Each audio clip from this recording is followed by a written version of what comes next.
guys, Meredith Gorman here, and are you still not subscribed to Matt's channel? Well, if you're not, hit the subscribe button because he's giving out free picks each and every week. Hope you have a good rest of your day. UFC Macau, China for a fight night card. Early start time, guys. Breakfast and fights is what I'm calling this podcast. Early start time. We're talking like 4 or 5 a.m. for prelims, 7 a.m. main card time. This is Eastern Standard Time. I'll look at the main card like I always do, guys. Provide free picks. Break down the fights. Talk price, market, value. That's what I like to do best. Lots of Chinese and Asian fighters on this card. A couple good fights on the main card. Probably I would say 3 or 4 good fights on the main card that I'm excited for. From a betting standpoint, not the greatest. You're going to have to fish around for outcomes if you want to improve the price. A lot of heavy favorites, especially on the main card here. Link.me/system capping for client opportunities. Currently handicapping the UFC, PGA each week. Playoffs, we pick our spots in the playoffs, profitable in both. I think we're 4-1 in the NBA, 7-3 in the NHL. So picking spots, low volume, profiting. That's what we do over here. And we got the World Cup coming up, guys. World Cup research has begun. Busy time right now. World Cup package is now available at the website. Low cost, guaranteed profit or refund. You can't go wrong. Success in the international soccer market over the years. Lots of research I put in to this tournament. And again, I follow international soccer. I am a Netherlands fan. So we will have a podcast out Saturday. Don't miss that, guys. I'm going to give a whole preview out on the Saturday podcast. And then I'll do one after the group stage as well. So we'll follow it closely here. Follow me on X as well. I'll be posting weekly, every day about the World Cup and obviously all sports as well. No UFC to recap last week. So we'll get right into it after you guys like this video. Please like the video, subscribe if you're watching on YouTube. If you're listening on Spotify or Apple Podcasts, you can review it. That'd be awesome. Share it with a friend that loves sports and the sports betting market. Let's get right into this card, guys. Let's get right into this card. And like I mentioned, we have heavy favorites, and we got a heavy favorite in the main event. -600 Song Yadong versus Figgy, +450. It's just, this line is crazy. Like, it opened up around -500, lots of money coming in on Song. It's just, how do you bet it at -600? You got to take a shot on an outcome, right? I do believe Song should be the favorite. I do believe Song should win this fight. But the price is off, right? Figgy's a veteran. He has a shot to win this fight. He's not, Song's not guaranteed to win this fight. The price is all pretty much telling you that. Right? Figgy 38 now, I get it. Has lost 3 of his last 5 fights, but against the best. And I don't have Song as the best. Right? The guys that he's losing to are Nurmagomedov, Sandhagen, Yan. All 3 of those guys are better than Song Yadong. Song lost a close fight to O'Malley last time out. Also lost to Yan in there. 3-2 in his last 5. This is a 5-round fight, guys. Keep that in mind. I could see it going both ways. I could see it going the distance and Song just winning by decision because he's been more active, threw a lot more. Or, somewhat of a later stoppage in this fight. Song has the volume and power advantage here on the feet. Figgy, I don't believe, will have success wrestling.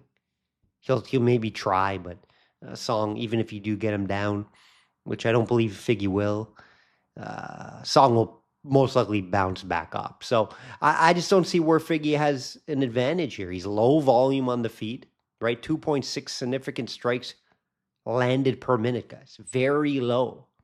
Just can't get excited about it, right? The only way I believe Figgy wins this fight, and it's possible, but just very low odds, is he finds a submission.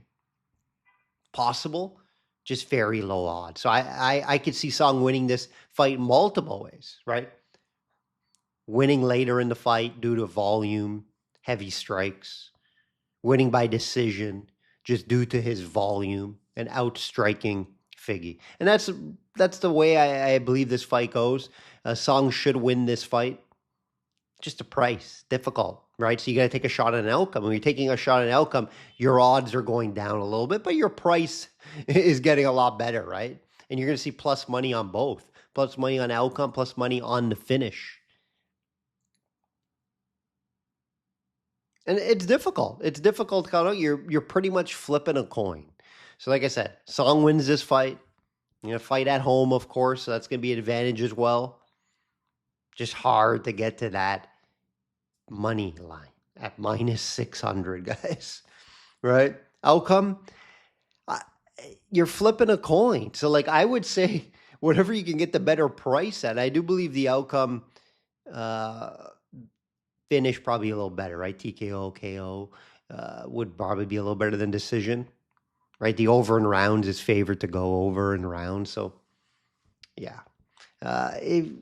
I'm going to lean, guys. I'm going to lean for a finish here, but definitely not confident. Confident though Song will get his hand raised.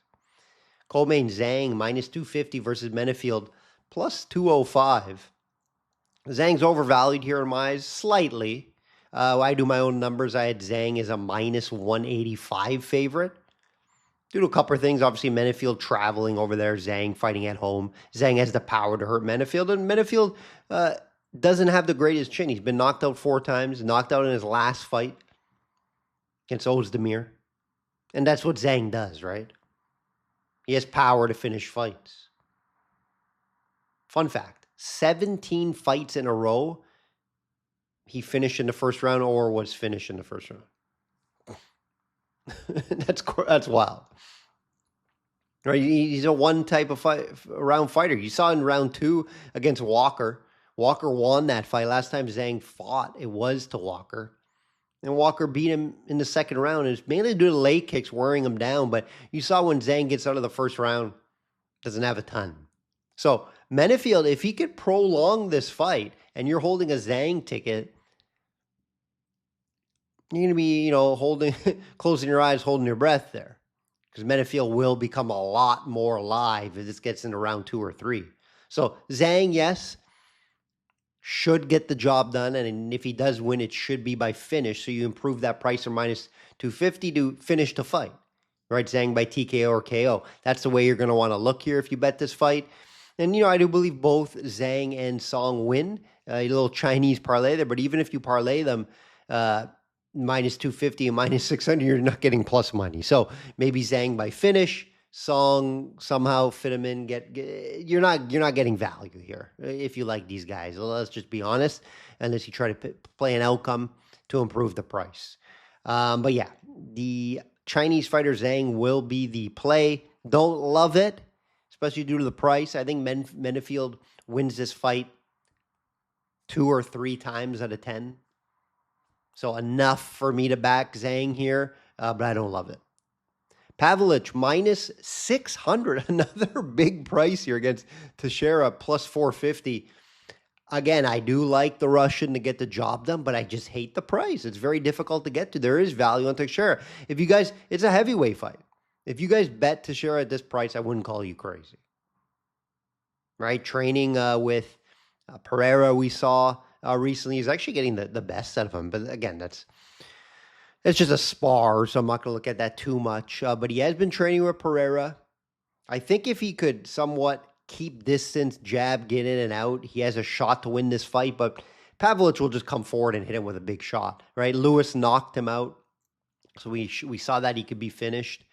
But just at this price, you can't bet minus 600. You got to, again, improve the price. You got to take Pavlich to win by finish, but you're paying up. You're paying up for that, like minus 250 out there. So it's just not friendly. Not friendly here on the betting markets if you like some of these favorites this week. Again, Teixeira value at plus 450. If you're going to take a shot, it's a heavyweight fight, go for it. But I do Pavlich, that power is scary. You should learn something from the Derek Lewis fight there. I expect the Russian to win this one, get back on track. Remember, the one thing I do want to mention here is you went and fought Volkov, his friend. They trained together before. Volkov Teixeira has that same size, right? Teixeira's a tall guy, 6'7", but he doesn't have that reach. No reach. Pavlich actually has a 1-inch reach advantage here. So I don't think that's going to affect them much. Pavlich should get the job done. Asakura minus 280 versus Smotherman plus 225. Both guys have lost back-to-back fights, guys. Asakura, I think he had a little more hype coming into the UFC from Japan. He's just 0-2. 0-2 in the UFC. Now moving up to 135 for this fight. Keep that in mind. Now, those two losses were against guys that wrestle. Pantoja, Elliott. This is a made matchup for him. Tailor-made, as they say. Smotherman does not wrestle. Terrible wrestler. So he's not going to try to take down Asakura here. So Asakura should be able to get a striking battle, which we like to see for Asakura because he's a very good striker. He's going to be a lot faster in there than Smotherman. This is a tailor-made fight. Obviously, Asakura is from Japan, not China, but time difference should be the same there. Smotherman coming over from the U.S., that could affect him here. Smotherman 1-2 in the UFC. Losses to Sydney and Simone. So his quality's been a lot less too than Asakura's losses, right? So yeah, I expect Asakura to get the job done here. If you want to improve the price, maybe, take a over in rounds, 2.5 rounds, or decision win for Asakura. But hey, that's the only way I can look here if I were to bet this fight. Again, guys, a lot of favorites here that I'm siding with on the main card at least. You got to get creative and try to improve the price, right? Like I mentioned, so far, my favorite underdog to come through would be Menefield at plus 205. But definitely don't love it. Probably Harris, the next one I would talk about here is probably what I like the most against Jake Matthews. Jake Matthews minus 360, just not warranted versus Harris.